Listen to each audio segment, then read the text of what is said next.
Good day, G10 learners. My name is Jessica Dumagat Anico, and I will be your math teacher. Expect that every week I will have this kind of video uploaded in our FB group, wherein I will discuss the content of the module that is provided to us.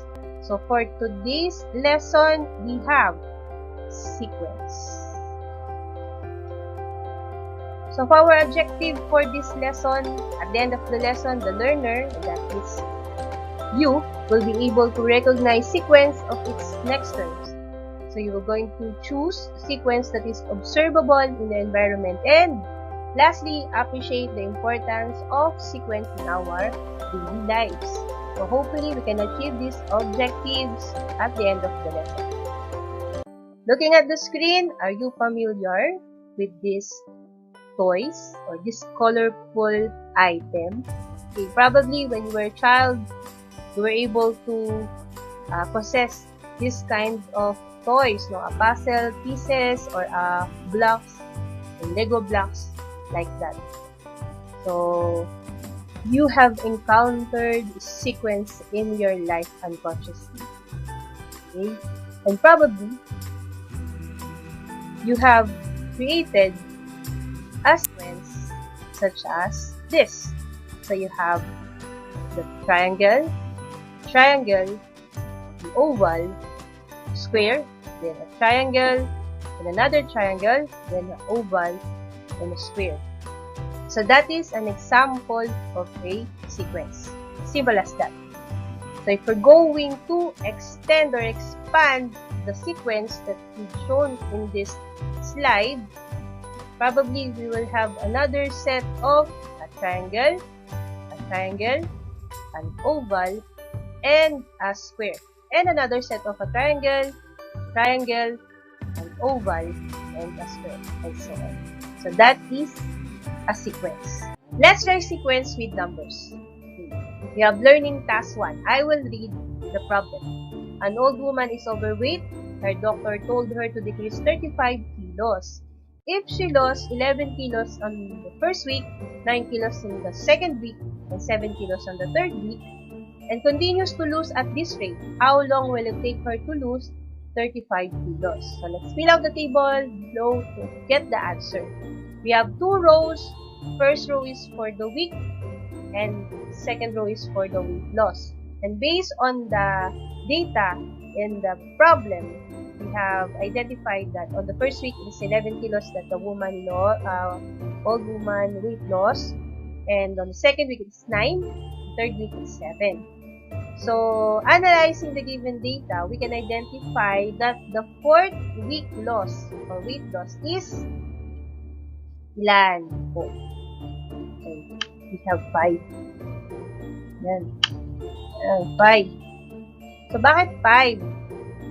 So, masasabi natin na 5 kasi every week nababawasan ng 2 yung kanyang weight loss as compared to the initial weight loss niya on the first week. No? So, yung 11, nabawasan ng 2 nung second week, naging 9. And then, yung third week, nabawasan ulit ng 2, naging 7. So, malamang, mababawasan din siya ng 2 doon sa fourth week. Kaya, magiging 5 na lang.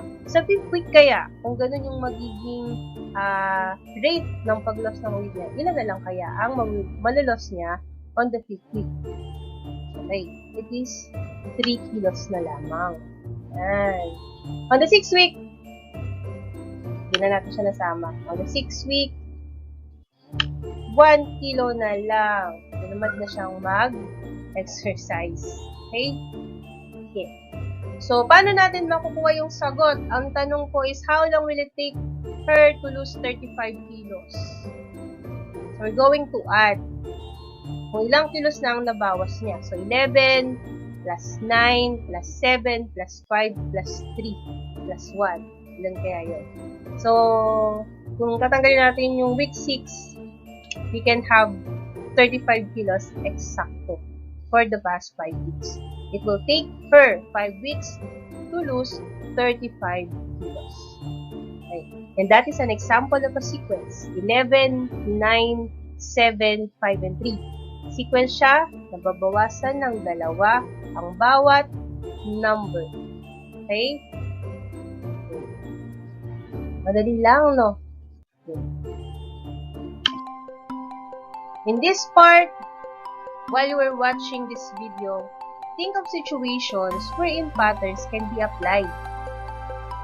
Can we use pattern in predicting the future?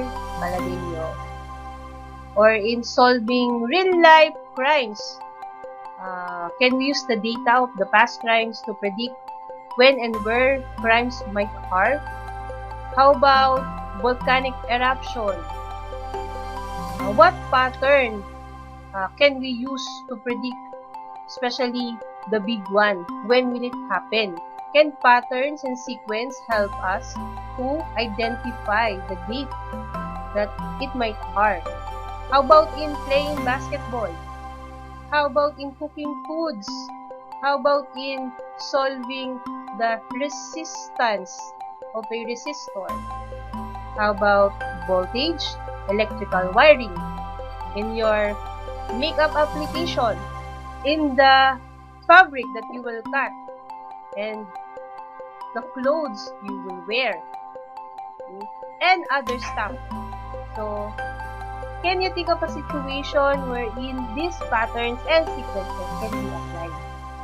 Okay, next is a video clip that I want to share to you. When I first watched that video, I appreciate sequence more and make me feel that, wow, math is really in our environment. And hopefully you can appreciate the math with this video.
Are you amazed with the video? Kasi ako, kahit ilang beses ko na siyang napanood, na-amaze pa rin ako.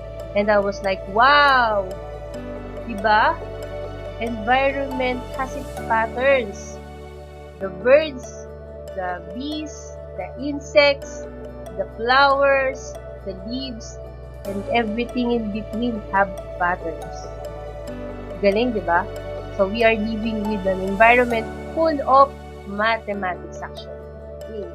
So, let's define sequence. So, when we say sequence, a sequence is a set of numbers written in a specific order, such as A sub 1, A sub 2, A sub 3, A sub 4, A sub 5, A sub 6, and so on, until A sub n. So, when you say A sub n, ibig sabihin nun, yung n can be represented by, it represents any number. So, pwede siyang A sub 100, A sub 1000, and so on. Okay? The number A sub 1 is called the first term. Okay? And A sub 2 is called the second term. And in general, A sub n is the nth term. So we can say that every numbers that we can see on a sequence is called term. Okay? Yung kaninang example natin na 11, 9, 7, 5, and 3, they are called terms. Terms that is in the sequence. Okay? Then, it is a function whose domain is finite set, 1, 2, 3, and so on hanggang mag-n, or infinite set, 1, 2, 3, then dot. Wala na siyang n kasi hindi mo na masasabi kung saan siya magtatapos. So, pag finite set, it has the first term and the last term. Pero kapag infinite set, it has only the first term.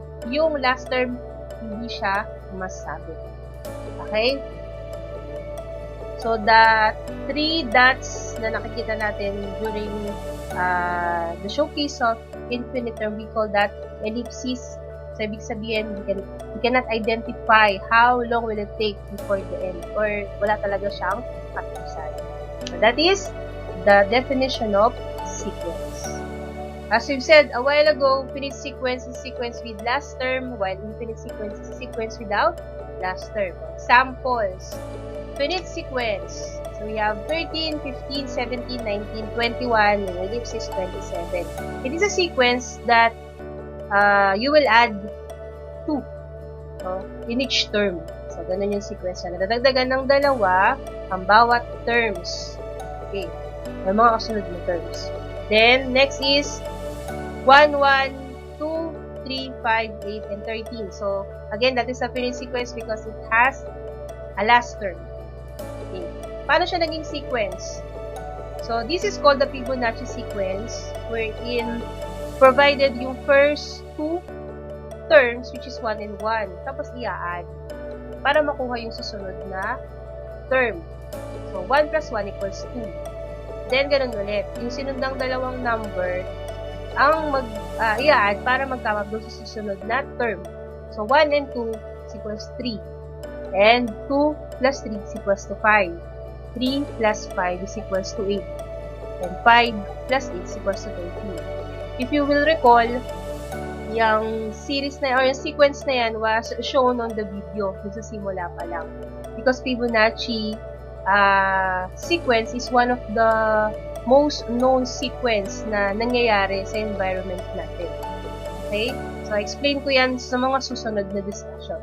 And then, 5, 5, 5, 5. So, we have last term. So, it's just a sequence kasi pare-pareho lang siyang 5. Okay. Later, we will identify yung iba't ibang klase ng sequence. But for now, finite sequence lang muna siya. Okay. So, pag infinite sequence, so wala siyang last term.